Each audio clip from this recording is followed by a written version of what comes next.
Sejam bem-vindos a mais uma aula da nossa Escola Bíblica Dominical Evangelística, aqui da nossa igreja. É uma grande alegria saber que muitos estão assistindo a estas aulas e nós oramos para que Deus realmente abençoe esta mensagem a você. Nós vamos continuar com a série sobre a Palavra de Deus e na aula de hoje nós vamos considerar algumas evidências arqueológicas que provam que o relato bíblico histórico realmente é verdadeiro, realmente foi relatado de uma forma verdadeira, que relatam realmente os eventos como realmente aconteceram. Por isso nós podemos saber que a Bíblia é um livro confiável, um livro que fala a verdade. Para começar, nós vamos ler duas passagens da Palavra de Deus. Primeiro, em Isaías, capítulo 37, versículo 33 a 38. Isaías, ele era um profeta na época do rei Ezequias, na época do ataque do rei Senaqueribe também, e ele estava sempre junto ao rei Ezequias. Então ele também escreveu algumas partes do seu livro, são relatos históricos. Então nós vamos ler Isaías 37, versículo 33 a 38, lendo que o profeta Isaías escreveu sobre o final dos ataques de Senaqueribe. Portanto, assim diz o Senhor acerca do rei da Assíria: não entrará nesta cidade, nem lançará nela flecha alguma. Tampouco virá perante ela com escudo, ou levantará trincheira contra ela. Pelo caminho por onde vier, por esse voltará. Porém, nesta cidade não entrará, diz o Senhor. Porque eu ampararei esta cidade para livrá-la, por amor de mim e por amor do meu servo Davi. Então saiu o anjo do Senhor e feriu no arraial dos assírios a 185.000 deles. E quando se levantaram pela manhã cedo, eis que todos estes eram corpos mortos. Assim Senaqueribe, rei da Assíria, se retirou e se foi, e voltou e habitou em Nínive. E sucedeu que, estando ele prostrado na casa de Nisroque, seu deus, Adrameleque e Sarezer, seus filhos, o feriram à espada. Escaparam para a terra de Ararate, e Esar-Adom, seu filho, reinou em seu lugar.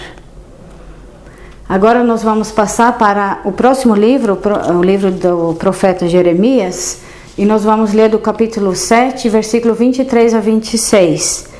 Esta passagem não fala diretamente sobre os judeus na época do rei Ezequias, fala dos judeus de uma outra época. Então, não tem diretamente a ver com a nossa lição de hoje, nos fatos históricos que nós vamos considerar. Mas sim, tem muito a ver com a atitude que muitos têm para com a palavra de Deus até hoje. Então, eu queria ler com vocês estes versículos de 23 a 26. Mas isto lhes ordenei, dizendo: dai ouvidos à minha voz, e eu serei o vosso Deus, e vós sereis o meu povo. E andai em todo o caminho que eu vos mandar, para que vós vá bem. Mas não ouviram, nem inclinaram os seus ouvidos, mas andaram nos seus próprios conselhos, no propósito de seu coração malvado, e andaram para trás e não para diante. Desde o dia em que vossos pais saíram da terra do Egito, até hoje, enviei-vos todos os meus servos e os profetas, todos os dias madrugando e enviando-os. Mas não me deram ouvidos, nem inclinaram os seus ouvidos, mas endureceram a sua cerviz e fizeram pior do que seus pais. Como eu disse, na lição de hoje nós vamos considerar várias evidências arqueológicas que foram, que ficaram por muito tempo, por muitos anos e séculos enterrados, mas que foram descobertos por arqueólogos, principalmente no século XIX, 18 e 19, que nós vamos considerar hoje. Muitos céticos duvidaram da palavra de Deus, da veracidade da palavra de Deus, mas estas provas, estas evidências provam que a Bíblia realmente nos relata de uma maneira verdadeira os eventos históricos. Então, a primeira evidência arqueológica que nós vamos considerar foi achado por um britânico chamado Sir Henry Layard, no século XIX, numa cidade chamada Nínive, que ficava onde hoje é o país de Iraque. Lá ele achou umas tábuas muito grandes que tomam, na verdade, uma sala inteira, detalhando, ilustrando a batalha de Laquis, que aconteceu no reinado de Ezequias, né? Então, são essas as tábuas de pedra. Você aqui pode ver só um pouco, porque toma a sala toda. São bem grandes e foram feitos por artistas que Senaqueribe mandou fazer. Ele era uma pessoa muito orgulhosa. Ele era um rei muito poderoso e ele tinha muito orgulho. Ele queria registrar tudo o que ele fez, todo o seu poder, todo o seu reinado, e ele não só queria registrar estas coisas por escrito, mas também por esse tipo de tábuas, de ilustrações, para mostrar o seu poder. Aqui tem como se fosse uma foto dele, né, de Senaqueribe. Um homem muito orgulhoso. E ele, quando você olha mais de perto essas tábuas, você pode ver os detalhes desta batalha que aconteceu em Laquis. Você pode ver armaduras, você pode ver o exército dele, você pode ver as rampas que eles construíram para subir e pular os muros fortificados das cidades de Judá. E você pode ver que o que a Bíblia relata realmente aconteceu como a Bíblia relatou. Em 2 Reis, capítulo 18, versículo 13, e 2 Crônicas 32, versículo 9, você pode ler sobre Senaqueribe, como ele tomou as cidades fortificadas de Judá. E ele, então, nessas tábuas, ele demonstra o que aconteceu. E são evidências de que a Bíblia realmente relatou o que aconteceu, que mostram que a Bíblia relatou com muita exatidão os fatos históricos. A segunda evidência arqueológica que nós vamos considerar hoje chama de o prisma de Taylor, chamado assim por causa do homem que achou este prisma também na cidade de Nínive, hoje Iraque. Taylor achou este prisma, que era o registro oficial de Senaqueribe e as suas guerras. E ele fala neste prisma sobre as conquistas em Judá, e também fala sobre Jerusalém, que ele tentou atacar Jerusalém, ele cercou Jerusalém com seus exércitos. E eu queria ler um pouco sobre o que está escrito neste prisma. Parece que são só linhas, mas quando você olha bem mais perto, você pode ver os detalhes do escrito daquela época. Todas estas evidências arqueológicas que eu te mostrei até agora estão no Museu Britânico em Londres, e você pode vê-los lá até hoje. Então, eu vou ler para vocês uma parte que está escrito neste prisma de Taylor sobre Jerusalém e as conquistas de Senaqueribe em Judá. Ele escreve assim: quanto ao judeu Ezequias, ele não se submeteu ao meu jugo. Eu sitiei 46 de suas fortes cidades, fortalezas, moradas e inúmeros vilarejos na vizinhança, e os conquistei por meio de rampas de terra e arietes levados assim para próximo das muralhas. Eu o fiz prisioneiro em Jerusalém, sua residência real, como um pássaro na gaiola. Eu o rodeei com rampas de aterros a fim de molestar aqueles que estavam abandonando o portão da cidade. Eu conquistei o país dele e aumentei os tributos e presentes a mim, devidos como seu chefe supremo, os quais eu impus a ele acima dos tributos anteriores para serem entregues anualmente. Ezequias enviou para mim a Nínive 30 talentos de ouro e 800 talentos de prata. Bem, neste relato, neste registro, nós podemos ver que realmente os fatos históricos relatados na Bíblia aconteceram. Nós temos aqui um outro relato que relata o mesmo evento. Mas talvez você já percebeu que há algumas diferenças entre este relato no prisma de Taylor e a Bíblia. Por quê? Bem, Senaqueribe, ele era uma pessoa muito orgulhosa, como eu já falei, né? Ele gostava de exagerar sobre o seu poder, sobre as suas conquistas. Então, aqui também ele exagera. Ele exagerou sobre a quantidade de dinheiro que ele recebeu. A Bíblia fala uma quantidade menor, né? E também ele afirma o cerco em volta da cidade de Jerusalém. E ele relata como ele conquistou o rei Ezequias, mas na verdade isso não aconteceu. Ele está exagerando. Ele não relata, se você observou, ele não relata que ele conquistou a cidade de Jerusalém. Nem relata o que aconteceu naquela manhã. Lembra da nossa leitura que nós lemos que um anjo do Senhor entrou no campo dos exércitos dos assírios e matou todos? Senaqueribe não relata isso. Claro que foi um acontecimento muito humilhante para ele.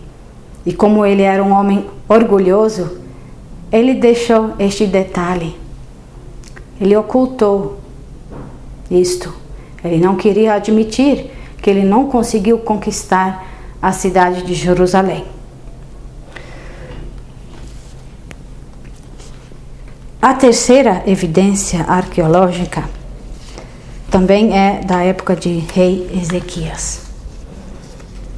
Em 2 Reis, capítulo 20, versículo 20, você pode ler que Ezequias, ele, neste intervalo entre Senaqueribe entrando no país e começando a conquistar as cidades fortificadas e a sua vinda até Jerusalém, neste intervalo de quase um ano, Ezequias, ele toma algumas providências para prover para o seu povo dentro da cidade de Jerusalém. Ele constrói um túnel. Fora da cidade, logo fora da cidade de Jerusalém, tinha e tem até hoje uma fonte de água chamada Gion. E ele com seus homens, eles cavaram um túnel. Então, levando a água dessa fonte para dentro da cidade. Assim, ele fez isso para que o exército de Senaqueribe não se beneficiasse dessa água e também para que o povo de Israel, durante o tempo do cerco, teria água, né? Então, este túnel começou na fonte de Gion, fora da cidade, fora do muro, e vai até o tanque de Siloé. Lembra em João, capítulo 9, o Senhor Jesus cura um homem cego? Lembra que ele faz lodo no chão e coloca nos olhos do homem e depois envia este homem para se lavar no tanque de Siloé? É este tanque que está dentro da cidade de Jerusalém. Então o túnel, como você pode ver nesse mapa, começa na fonte de Gion, fora da cidade, e vai até dentro da cidade no tanque de Siloé. e tudo subterrâneo. Esse túnel é um túnel totalmente subterrâneo que eles cavaram. E você pode ver o começo do túnel. Eles bloquearam o acesso com muros em volta. Você vê como eles reconstruíram aqui os muros de Jerusalém em volta da fonte, para que o Senaqueribe e os seus exércitos não tivessem acesso. E assim você pode ver no mapa como o túnel vai até lá embaixo, a cidade construída num monte, né? Então a água pelo túnel descendo até dentro da cidade, no tanque de Siloé. E aqui você pode ver para dentro desse túnel, que existe até hoje, um túnel. Eu tive em 2011 o privilégio de visitar este lugar junto com meu marido, o pastor Abner. Nós estivemos neste lugar, nós visitamos o túnel, nós andamos do início da fonte de Gion até o tanque de Siloé. O tanque de Siloé aqui, antigamente era bem mais bonito, mais limpo, bem maior também. O túnel termina aqui no tanque de Siloé. Este túnel foi o rei Ezequias e os seus homens que cavaram este túnel. E você pode imaginar, né, como foi naqueles dias. Foi uma grande obra de engenharia. Eles começaram nos dois extremos do túnel. Alguns começaram a cavar no tanque de Siloé para cima e outros começaram a cavar na fonte de Gion até se encontrarem no meio. E em 1880 um menino que estava provavelmente brincando no tanque de Siloé, ele entrou em um lugar escuro lá e foi andando para dentro e ele encontrou uma placa. Ele achou uma placa com uma inscrição. E esta placa está até hoje no museu em Istambul, na Turquia. E eu queria ler para vocês o que estava escrito, o que até hoje, né, está escrito nesta placa. Foi escrito pelos homens que cavaram o túnel de Ezequias. E esta placa relata o seguinte: a perfuração está terminada. Eis a história da perfuração. Enquanto os trabalhadores ainda estavam escavando, indo em direção aos seus colegas do outro lado, e enquanto ainda faltavam 3 cúbitos a serem perfurados, eles ouviram as vozes uns dos outros chamando seus colegas, visto que havia uma fenda na rocha à direita. E no dia da perfuração, os escavadores deram o golpe com a talhadeira, para assim encontrar seus companheiros, picareta com picareta. E assim fluíram as águas do tanque por 1.200 cúbitos, e a altura da rocha era de 100 cúbitos acima da cabeça dos escavadores. Você pode só imaginar a alegria destes homens quando se encontraram no meio e a água começou a fluir, né? Então, este relato, peritos confirmam que a idade da placa e o tipo de escrito que foi usado é exatamente da época do rei Ezequias, de 700 anos antes de Cristo.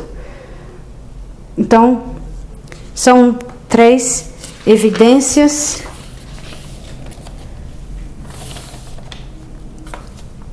arqueológicas. São só 3 que já provam, que demonstram para nós que a Bíblia realmente é um relato verdadeiro.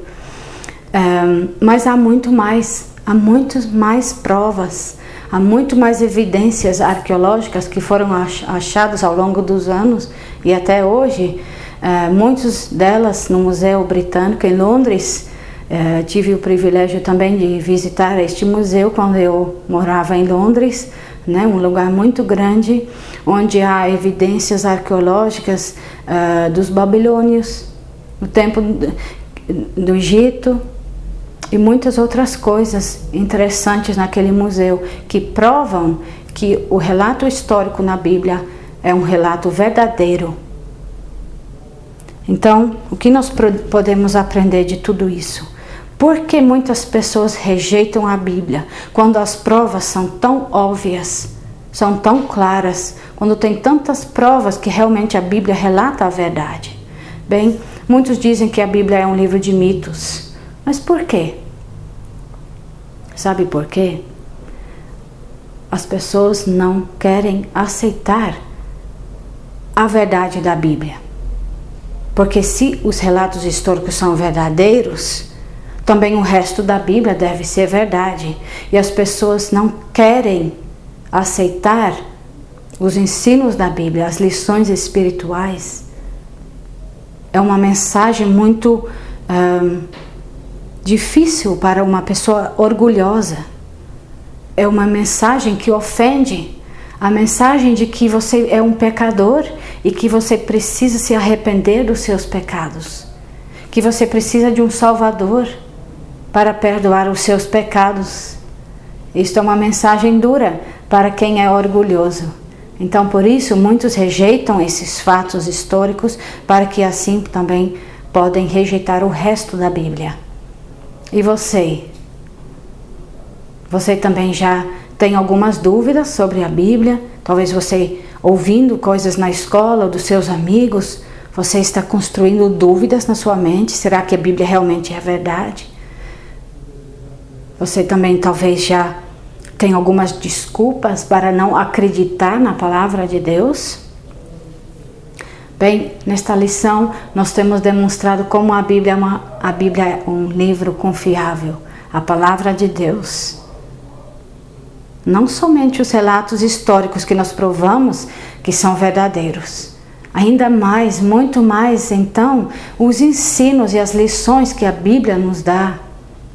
Nós podemos confiar que é a verdade. Você já deu ouvidos à mensagem da Bíblia quando ela fala ao seu coração? Você está preparado para deixar de lado as suas próprias ideias, as filosofias deste mundo que rejeitam a Bíblia? Porque você não deseja mais amar os seus pecados? Ou você ainda está nesta luta? Você ama tanto os seus pecados que você deseja rejeitar a Bíblia? Ou você já viu que realmente a Bíblia é a verdade de Deus? E você está preparado para deixar de lado as suas próprias ideias, os seus pecados, para poder conhecer ao Senhor? Nós vamos cantar agora o hino de número 23, que fala sobre isto, que fala sobre o vazio de uma vida, de uma pessoa que rejeita a palavra de Deus, e como o Senhor pode nos mudar e transformar através da sua verdade. Que o Senhor te abençoe.